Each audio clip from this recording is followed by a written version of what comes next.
이번 달에는 하나님의 사랑이라는 주제로 말씀을 나누겠습니다. 오늘은 하나님은 사랑이시다라고 하는 제목으로 말씀을 나누겠습니다. 미국에서 실제로 있었던 이야기인데요. 아마 여러분들이 뉴스를 통해서 본 적이 있을 거예요. 어느 병원에서 한 산모가 쌍둥이를 낳았습니다. 그런데 이 아이들이 조산으로 일찍 이 땅에 태어났습니다. 그래서 인큐베이터에 이제 쌍둥이를 넣어 두었는데요. 그 동생이 이제 숨이 고르지 못하고 호흡이 좋지 않은 거죠. 그래서 굉장히 위태로운 상황 가운데 있었습니다. 그러자 이제 간호사가 의사한테 이야기합니다. 선생님, 이 아이는 며칠 있으면 죽을 것 같은데 형이랑 같이 그래도 한 인큐베이터 속에 같이 넣어주면 어떨까요? 그렇게 이야기하니까 의사 선생님이 원래는 병원법에 의하면 그렇게 하면 안 되는데 그러면 그렇게 해봅시다 하고 그 갓난아기를 동생을 형하고 같이 나란히 눕혀놓은 거예요. 그랬더니 이 형이 오른손으로 자기의 동생을 이렇게 감싸준 거죠. 여러분 그런 장면 본 적 있을 거예요, 그렇죠? 인터넷에서. 그렇게 했더니 어떤 일이 일어났냐? 하루가 지났더니 동생의 이 심장 박동수, 맥박 뭐 이런 것들이 호흡이 정상으로 돌아오기 시작한 거죠. 그리고 나서 그 아이가 건강하게 회복되었다고 합니다. 비록 갓난아기지만 전혀 생각이 없는 갓난아기지만 그 형의 사랑이 이 동생을 치유하고 회복시킨 것입니다. 여러분 이것이 바로 사랑의 치유력이죠. 사랑보다 더 좋은 치유의 힘은 이 세상에 없습니다. 우리가 사랑해도 치유되어지는 놀라운 능력이 나오고 또 사랑을 받아도 또 놀라운 역사가 나타납니다. 그러니까 여러분들 사랑하시든지 사랑 받으시든지 둘 중에 꼭 하나를 하시기 바랍니다. 네, 오늘 우리가 읽은 본문 속의 교회는 몇 가지 어려움에 직면해 있었습니다. 이 요한 1서의 교회 안에는 어떤 사람들이 있었느냐? 우리라고 하는 사람들과 그들이라고 칭하는 사람들이 있었어요. 그러니까 우리는 누구냐면 복음을 수호하고 십자가의 복음, 예수 그리스도를 믿고 따르는 사람들이 우리였어요. 요한 1서 교회 안에. 근데 이 요한 1서 교회 안에는 우리뿐만 아니라 그들이라고, 요한이 지칭하는 그들이라고 하는 사람이 있는데 이 사람들은 어떤 사람이냐? 교회 안에서 문제를 일으키고 분리돼 나간 사람들이에요. 근데 분리되어져 나간 이 사람들은 교회 안과 밖에서 교회 공동체를 계속 공격하는 그런 사람들이었습니다. 근데 이 사람들이 주장했던 내용이 뭐냐면 예수 그리스도를 부인하는 거예요. 그리고 예수님께서 이 땅 가운데 몸을 입고 육신의 모습으로 오셨잖아요. 그걸 부인하고 가연설을 주장합니다. 그러니까 가연설은 뭐냐면 그냥 예수는 우리 공동체는 이해가 잘 되겠어요. 예수는 그냥 환상으로 눈에 보일 뿐이다. 이해 잘 되시죠? 그렇죠? 그러니까 예수님이 몸을 입고 이 땅 가운데 온 것이 아니라 그냥 예수님은 눈에 귀신처럼 이렇게 나타난 분이지 몸을 입고 있지는 않다. 이런 주장을 하기 시작했어요. 영지주의자들인데요. 이 사람들은 또 구원을 받으려고 하면 지식이 많아야 된다고 이야기했어요. 하나님에 대한 지식이 많아야 구원을 얻을 수 있다라고 하는 거짓된 복음을 전하는 사람들이 바로 그들이었습니다. 자, 그런데 오늘 사도 요한은 이런 상황 가운데서 이 요한 1서의 교회 안에 이런 어려움 있는 가운데 사도 요한은 어떤 말씀을 전하느냐? 뭐 다른 이야기를 하지 않고 하나님은 사랑이시다. 이 말씀을 전합니다. 하나님은 사랑이시다. 왜 하나님은 사랑이시다라고 말씀하고 있을까요? 오늘 본문 7절을 보면 하나님께서 사랑의 본질이요 사랑을 공급해 주는 분이심을 알 수 있습니다. 자, 여러분 사랑은 내가 하고 싶다고 해서 할 수 있는 것이 아니라 하나님께서 사랑 그 자체인데 하나님이 여러분과 저의 마음에 사랑을 주셔야만 우리가 그 사랑을 받아서 사랑을 할 수 있다라는 거예요. 여러분 세상에 사랑에 대한 노래가 참 많잖아요. 그렇죠? 가요는 다 주제가 뭐예요? 대부분의 주제가 노래의 주제말이 사랑이잖아요. 그런데 사랑의 노래가 그 많은 제목이 있는데 제 머릿속에 남는 게 딱 이런 거밖에 없더라고요. 사랑은 눈물의 씨앗.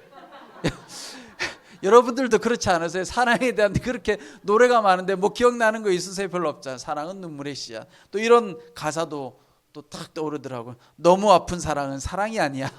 우리 김광석 씨의 노래. 그러니까 사랑을 노래했는데 가만히 생각해 보면 많은 사랑의 노래는 다 뭘 노래해요? 눈물과 슬픔과 아픔을 이야기해요. 아니 사랑을 노래하는데 사랑의 가사말이 다 뭐예요? 떠나가지 마세요. 난 사랑했는데, 그러니까 내용이 다 슬프고 눈물 나고 이런 거밖에 없어요. 근데 왜 그럴까요, 여러분?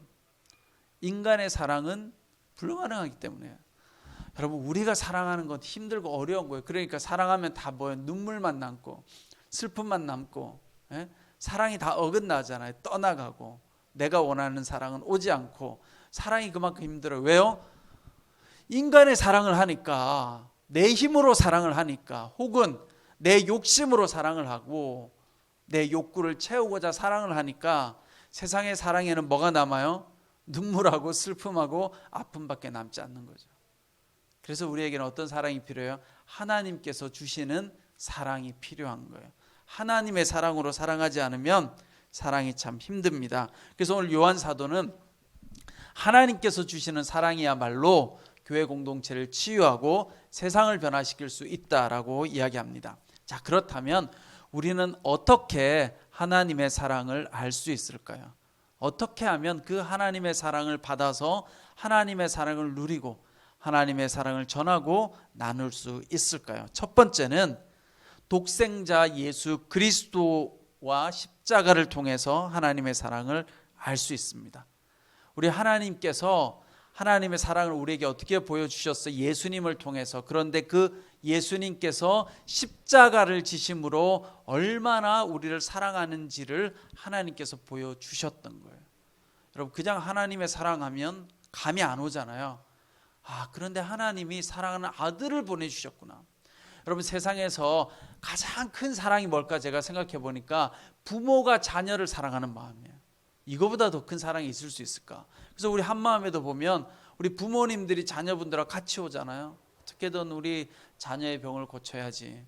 이보다 더 큰 사랑이 어디 있어요? 여러분, 다른 예배에 다 부모님 따로 자녀들은 차세대 이렇게 가지만 우리 한마음에는 우리 부모님들이 정말 자녀를 사랑하는 마음으로 오잖아요. 그러니까 이 세상에서 자녀를 사랑하는 부모의 만큼 큰 게 없어요. 어느 목사님이 자녀가 셋 있는 집에 신방을 했다고 해요. 그래서 그 신방을 하면서 어머니한테 물어봅니다. 3명의 자녀 중에 누구를 가장 사랑하십니까? 이렇게 물어보니까 이 어머니의 대답이 이래요. 막내가 병들었을 때는 막내를 가장 사랑했습니다. 둘째가 방황을 하고 집을 떠나고 그렇게 할 때는 둘째를 가장 사랑했습니다. 첫째가 학교 성적과 이성 문제로 괴로워할 때는 첫째를 가장 사랑했습니다. 부모는 한 자녀가 아니라 모든 자녀를 다 사랑하는 거예요. 여러분 다 감이 오시잖아요. 여기 있는 부모님들, 그렇죠? 크잖아요, 그 사랑이. 그런데 하물며 하나님께서 자기의 사랑하는 아들을 우리에게 주셨다는 거예요. 그 사랑이 얼마나 커요. 우리에게 주실 뿐만 아니라 그 사랑하는 아들을 십자가에 매달았다는 거죠. 여러분과 저의 죄를 사하기 위해서. 그러니 이 큰 하나님의 사랑을 우리가 깨닫기만 한다면 여러분 얼마나 큰 변화의 역사가 일어나겠습니까? 여러분, 복음서에 보면 한 죄를 지은 한 여인이 향유 옥합을 들고 예수님께 나타나죠. 여러분 다 아는 이야기죠. 향유 옥합, 오늘날로 말하면 큰 향수병을 들고 나타난 거예요. 그 당시에는 이 향유가 굉장히 비쌌거든요.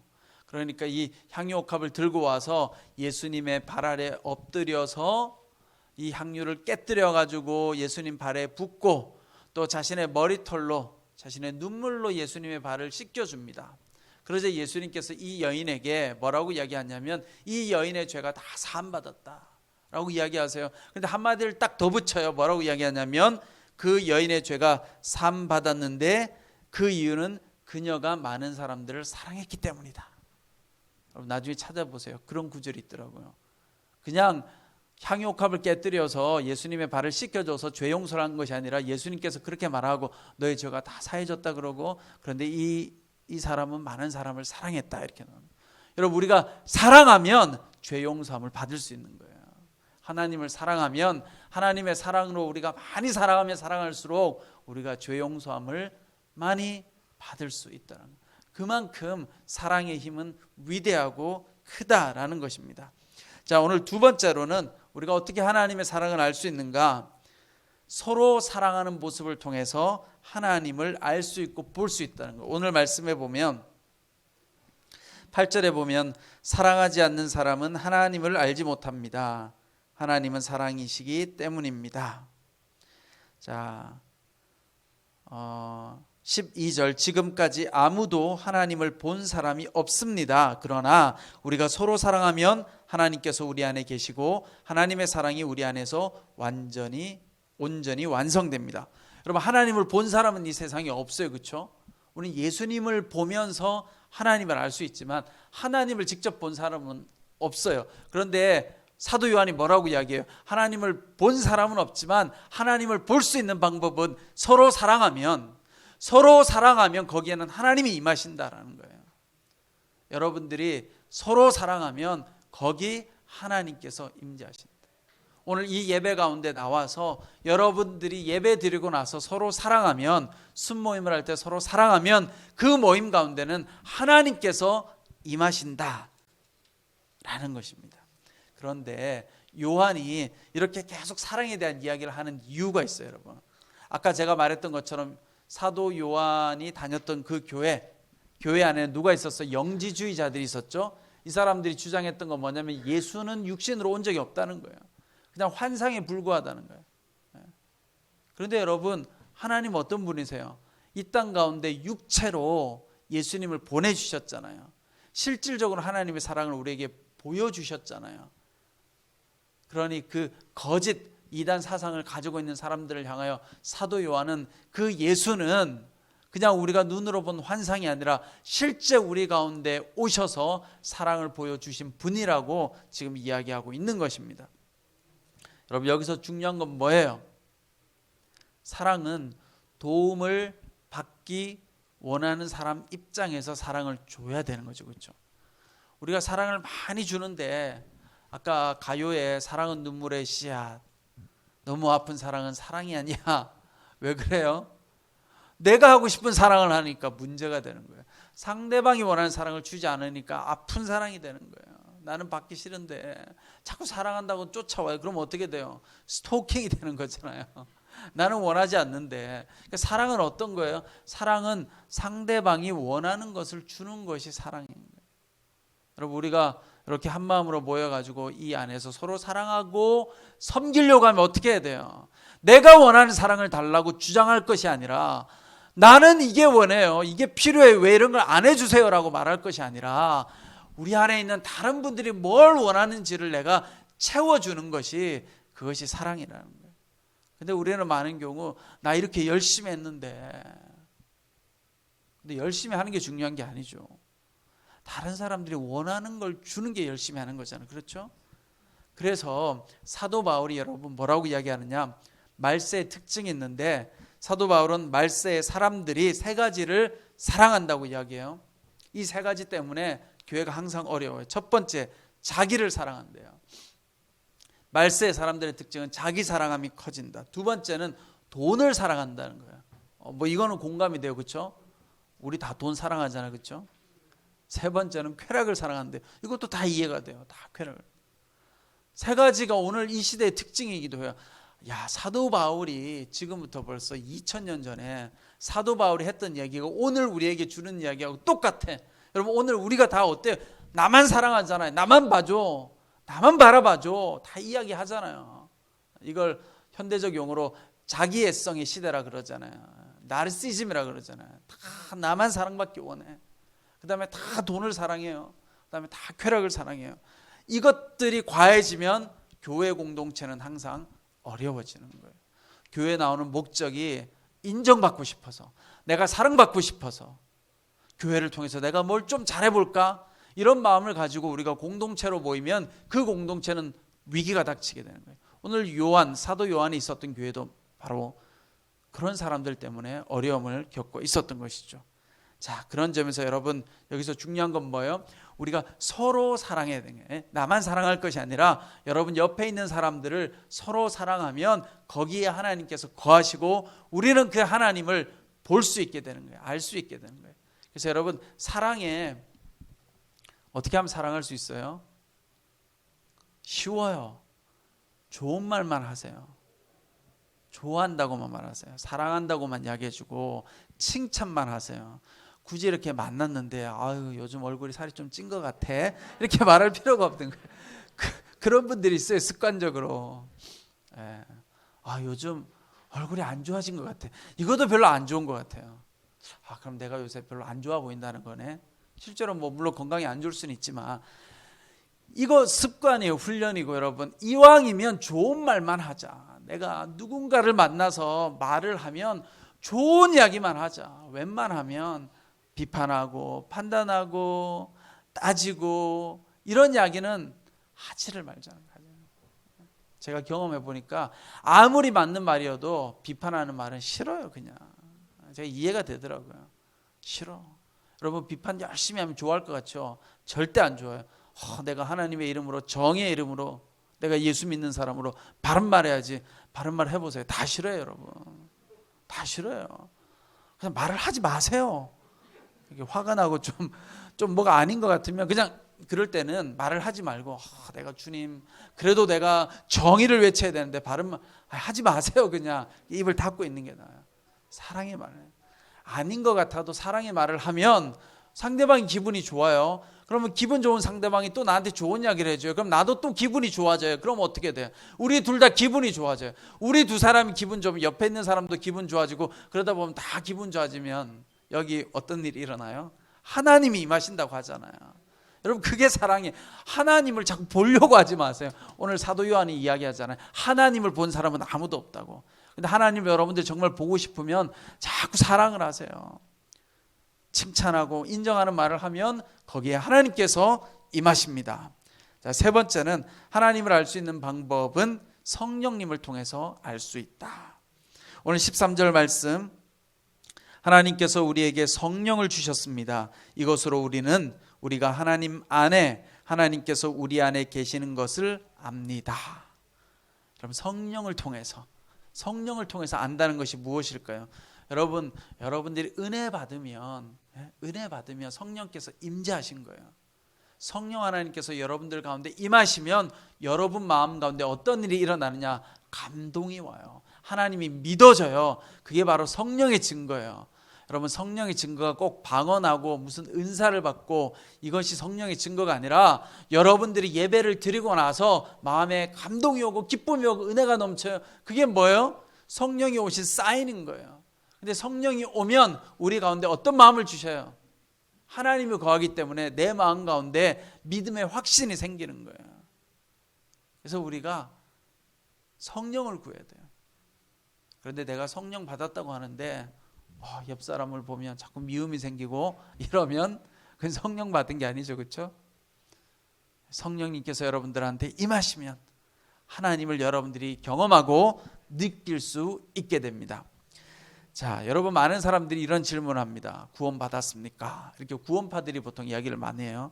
구원 받으셨어요? 그러면 우리는 교회에서 그런 거 교육을 안 받아가지고 근데 물론 이제 온누리교회 다녔으면 여러분들이 구원 받았습니까? 그럼 네, 구원을 받았습니다. 혹은 구원의 확신이 있습니다. 이렇게 이야기하면 되겠죠. 그런데 오늘 사도 요한은 여러분들 향해서 구원 받으셨습니까? 라고 질문하지 않고 이렇게 질문한 거죠. 당신은 하나님의 사랑을 알고 있습니까? 여러분 하나님의 사랑을 알고 있습니까? 알고 있잖아요. 오늘 우리가 예배 드리는 가운데 성령님을 통해서 우리가 서로 사랑하는 가운데 하나님께서 우리 가운데 거하신다고. 우리는 그렇게 하나님을 알 수 있는 것입니다. 여러분 여기서 중요한 것은 우리의 신앙생활에 있어서 믿음은 신앙생활의 출발이라고 본다면 신앙생활의 결실은 사랑이어야 돼요.